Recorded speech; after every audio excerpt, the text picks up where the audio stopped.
मोदी जी ने कहा था लॉकडाउन में सबको घर पर रहना होगा, मगर भारत के एक राज्य में निकलना पड़ा लोगों को घर से बाहर। आइए खबर बताते हैं विस्तार से। ये है वो भविष्यवक्ता बाबू कुरैशी जिन्होंने लॉकडाउन पर भी कर दी थी भविष्यवाणी। आपको जानकर हैरत होगी कि 100% सही साबित हुई उनकी भविष्यवाणी। प्रूफ के लिए दिखाते हैं उनका वो ट्वीट जिसके माध्यम से की थी उन्होंने भविष्यवाणी। इस ट्वीट को देखकर आप समझ सकते हैं कि उनका इशारा किन की तरफ था। जी हाँ, बाबू कुरैशी का इशारा हमारे भारत के माननीय प्रधानमंत्री जी की तरफ ही था। पूरी दुनिया में मोदी जी ऐसे इकलौते प्रधानमंत्री थे जिन्होंने बार बार आकर जनता को संबोधित किया लॉकडाउन के मामले में, और उन्हीं ने लॉकडाउन में लोगों से घर में रहने की अपील की थी। अब आप ये सोच रहे होंगे कि भविष्यवाणी इसमें कौन सी सच हुई, तो आइए एक बार फिर से दिखाते हैं बाबू कुरैशी का वो ट्वीट। इस ट्वीट को गौर से पढ़िए। इसी में छुपी है बाबू कुरैशी की वो भविष्यवाणी जो 100% पूरी हो गई। बाबू कुरैशी ने अपने ट्वीट में लिखा था कि दुनिया का एक देश जो कोरोना वायरस से प्रभावित होगा, उसका शासक जिंदगी बचाने के लिए घर में रहने की सलाह देगा। और ये सलाह दी थी हमें हमारे प्रधानमंत्री नरेंद्र मोदी जी ने।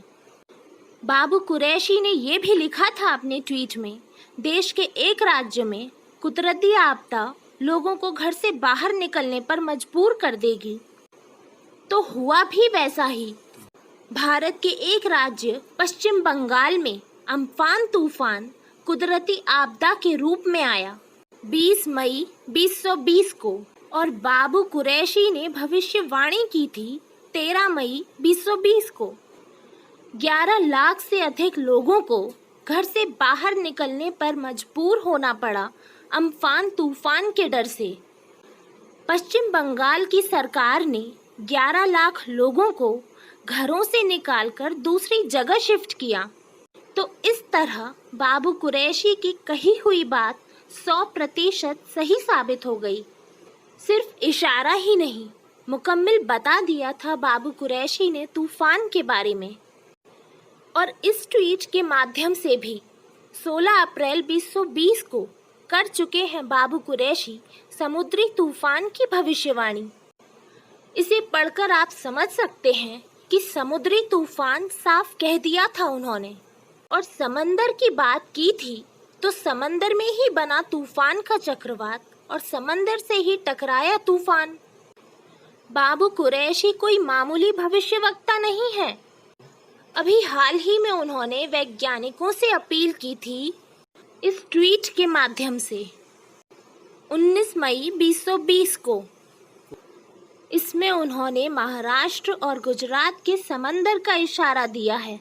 तो अभी हाल ही में 3 जून 2020 को आया निसर्ग तूफान महाराष्ट्र और गुजरात में। तो अपने आप में एक हैरत वाली बात है कि महाराष्ट्र और गुजरात के तूफान की बात की और आया भी वही निसर्ग तूफान। 13 दिन पहले तूफान का हिंट दे देना बड़ी बात है। आपको ये वीडियो कैसा लगा कमेंट बॉक्स में ज़रूर बताएं। चैनल को सब्सक्राइब करना ना भूलें। वीडियो को लाइक और शेयर ज़रूर करें।